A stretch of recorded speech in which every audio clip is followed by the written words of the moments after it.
Behind the Green Bird pub, there was a big car park. It was a busy pub, and every night there were lots of cars there. Tonight, there was a woman in the car park too. She stood in the dark behind a tree, watching and waiting.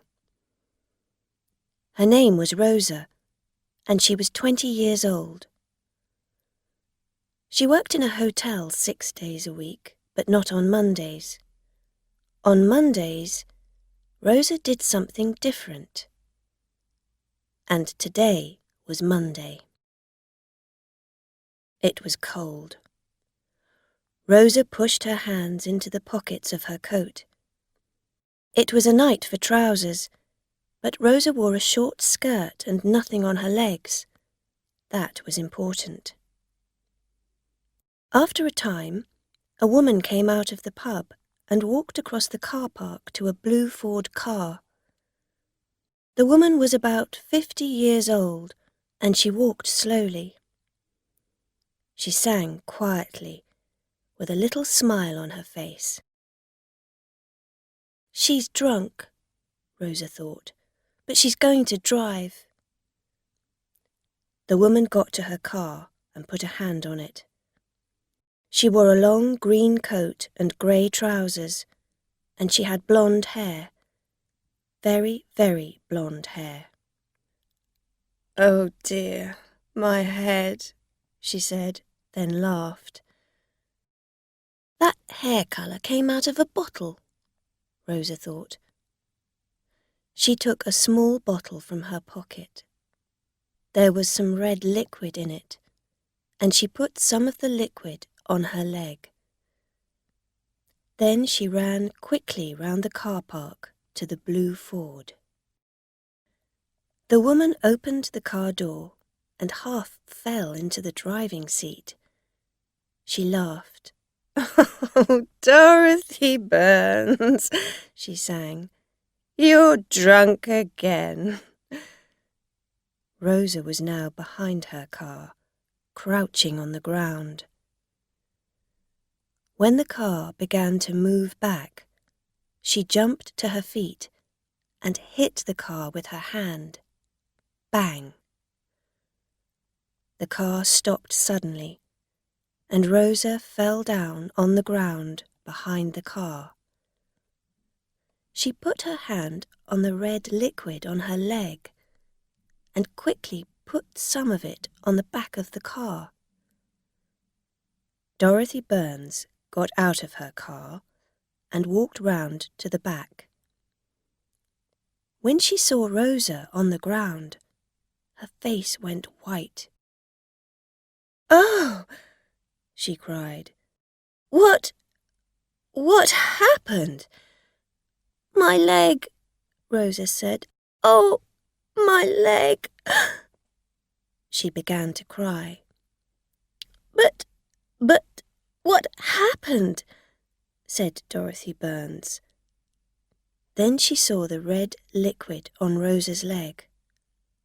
"Oh, there's blood on your leg." "Yes, because your car hit me, that's why," Rosa said. She stopped crying and began to look angry. I didn't see you behind me," Dorothy Burns said. "You didn't see me because you didn't look," Rosa said angrily. She stared at the woman. "You're drunk." Dorothy Burns was suddenly very afraid. I... "Yes, you smell of whiskey. I can smell it from here," Rosa said. "I'm going to call the police. Now." "Oh, no, please," Dorothy Burns said. "I'm very, very sorry, but not the police. Please. Listen, I can help you. I can drive you home, and—" "I'm not getting in that car with you," Rosa said. You're drunk. No, Dorothy Burns said. Just one small whiskey, that's all. Oh, yes. Tell that to the police. Rosa stood up, holding her leg. What's the number of your car? No, please, Dorothy Burns said. Not the police. Listen, I want to help you. Take a taxi to the hospital. I can give you the money for it. Go to the accident. How much money? Said Rosa. £20, Dorothy Burns said. 50, Rosa said. Well, how about 30, said Dorothy Burns. 50. But I haven't got a lot of money with me. 50. I'm calling the police now. Rosa took a mobile phone out of her coat pocket. Okay, said Dorothy Burns. She got her handbag from the car, took out £50 and gave the money to Rosa. Here you are, she said. Rosa took the money and walked away. She went down the street to her car, a small white Fiat, 10 years old. She sat in the car and waited for the woman to drive away. Then Rosa drove home. On the next 3 Monday evenings, Rosa went to 3 different pubs. She waited for a drunk or nearly drunk driver to come out. Sometimes she waited 2 hours or more. Then she took out her little bottle of red liquid, and minutes later there was an accident. The drivers never wanted Rosa to call the police. They were always ready to give her money. Sometimes it was £50, sometimes 100. Once, a big fat man with gold teeth gave her £200. That was a very good Monday. The next Monday, Rosa found a pub in a street not far from the Green Bird. It was a very cold night, so she waited in her car. After an hour, a man came out of the pub with a bottle of wine in one hand. He stood looking up and down the car park. Rosa watched him. He can't find his car, she thought. He's drunk. After a minute or two, the man began to walk across the car park to a big red Honda. Twice his foot slipped and he nearly fell. But at last he got to the Honda and began to open the door. Rosa put some red liquid on her leg and got out of her car.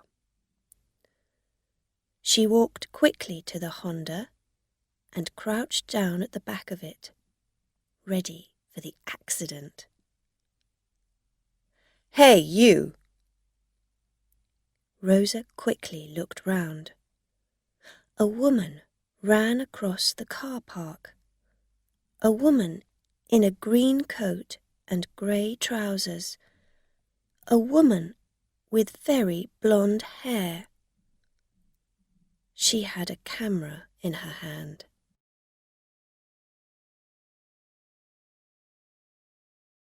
Rosa stood up and began to walk away. But Dorothy Burns was quicker than she was. "Oh, no, you don't," Dorothy shouted. She grabbed Rosa's arm.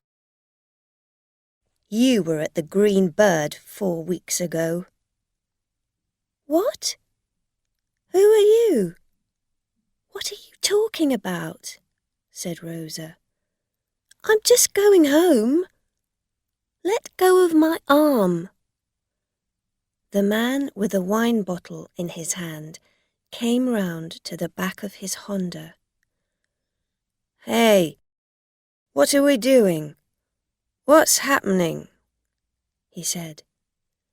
His face was very red and his eyes were half closed. "This woman took £50 from me 4 weeks ago," Dorothy Burns told him. "She's a fake. She gets down behind your car and then says your car hit her. But it doesn't. She does it to get money out of you. She says, 'Oh, you're drunk and I'm going to call the police.' And because you are drunk and you're afraid, you give her money to stop her. I did." The man looked at Rosa. "What?" he said. Rosa pulled her arm away. But before she could run, Dorothy Burns grabbed her other arm. "Look at her leg," she said to the man. "That's blood on it. But why? How did it get there?" "She put it there, all ready for the accident. Your accident. Because in a minute, you're going to hit her with your car. And then she's going to cry out, 'Oh, my leg, my leg.' But nothing happened. She's a fake." At last the man understood. He stared at Rosa and his face got redder. "You little," he said angrily. He pushed Rosa and she fell to the ground. But before he could hit her again, Dorothy Burns pulled him away. "No, wait," she said. The bottle of wine fell from the man's hand. It hit the ground next to Rosa and broke. Wine went over her face and her coat. "My wine!" the man cried. He looked angrily at the 2 women, then began to walk back to the pub. "Got to get some more wine," he said. "For my wife."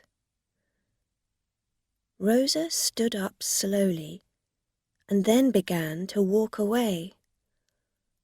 "Wait," said Dorothy Burns. Rosa laughed. "Why? I don't want to talk to you."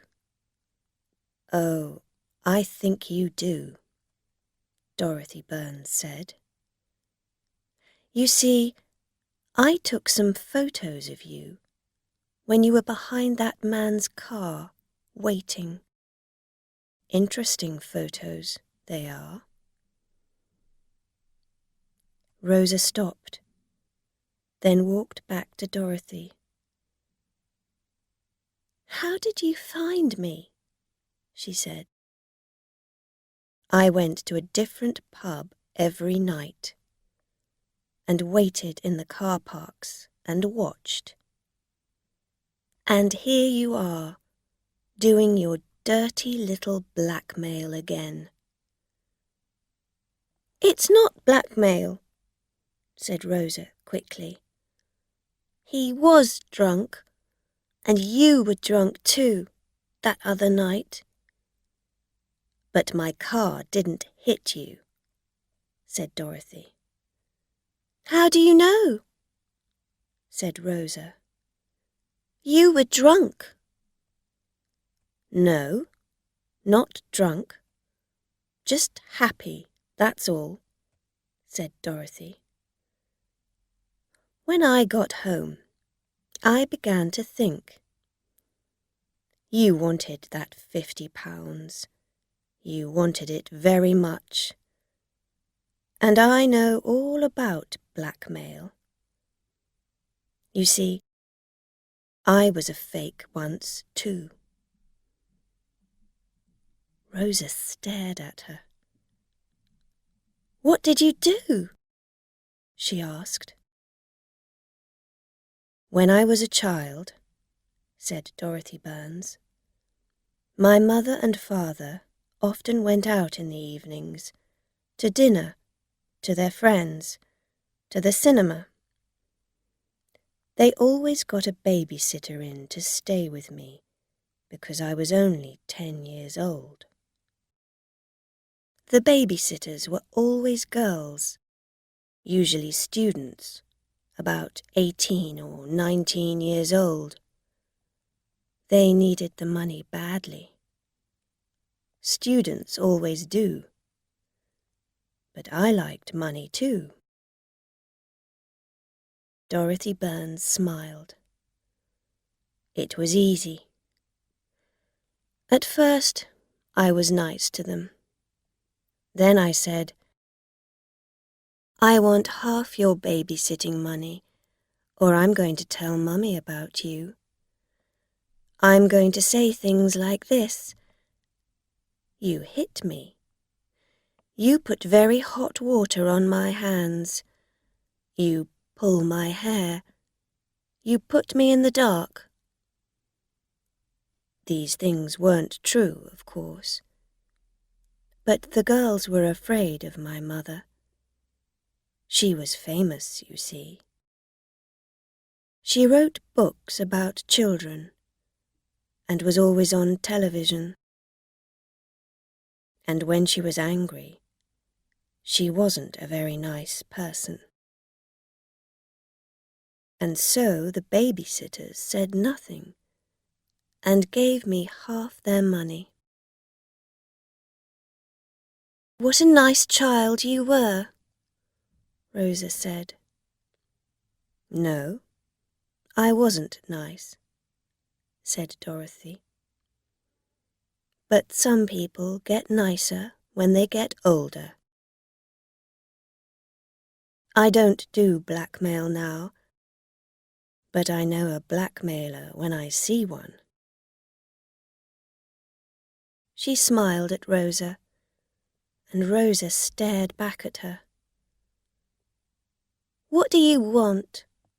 she said. Dorothy Burns put out her hand.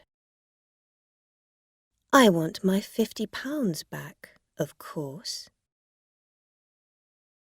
3 minutes later, Rosa drove her little Fiat out of the pub car park. She was very angry. Because she was angry, she drove very fast. 2 kilometers from the pub, Rosa's car went off the road and hit a wall. She didn't die, but she broke one arm, one leg, and hit her head badly on the car. She couldn't move. She couldn't get out of the car. She couldn't get her mobile phone. 2 policemen found her in her car an hour later and called an ambulance. Rosa's face was white and she couldn't speak. The policemen were not friendly. "I can smell wine on her," the first policeman said. "Another drunk driver," the second policeman said. Why do people drink and drive?